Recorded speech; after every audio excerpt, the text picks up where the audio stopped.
મિત્રો ભૂરી ભે અહીંયા તમે બોર્ડ જુઓ છો કે 12 લીટરનો એમનો રેકોર્ડ છે, બરાબર. અને ભૂરી ભેંસ જુઓ છો અને કેટલી સરસ લાગે છે. બધાથી કંઈ કે તરી આવતી આ ભૂરી ભેંસ છે. અને તરણેતરના મેળામાં એમના જે માલિક છે એ એવોર્ડ લેવા આવ્યા છે, બરાબર. તો ભગવાન એમને આગળ ને આગળ આવી ભેંસોનો ઉછેર કરે. આ પાડી અને આ ભેંસનો શું પરિચય છે? કોણ છે? પાડી આ 1 મહિનાની છે. પાડી 1 મહિના 5 એક જ મહિનાની, માત્ર 1 મહિનાની. તમે દોઈ છે કે પછી પાડી દવરાઈ છે? ખાલી પાડીને દવરાવવાનું. 1 મહિના 5 દિવસ ને પાડી 1 મહિનો 5 દિવસ.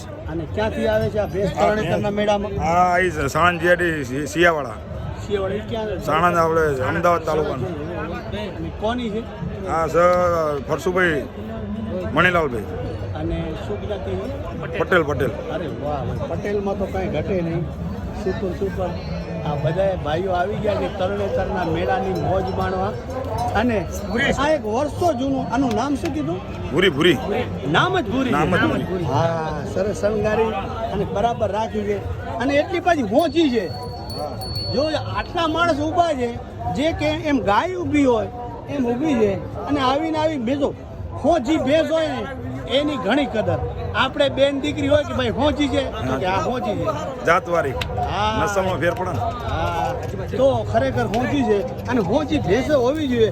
બેન દીકરી એના પગમાં બેસી જાય, આડું ઓડું છોકરું રમતું હોય તો પગ ના ફેરે. એવી પૂરી ભેંસને પણ ખરેખર સલામ છે. હા, પછી આ બાજુ બીજો નંબર આપણે લઈશું.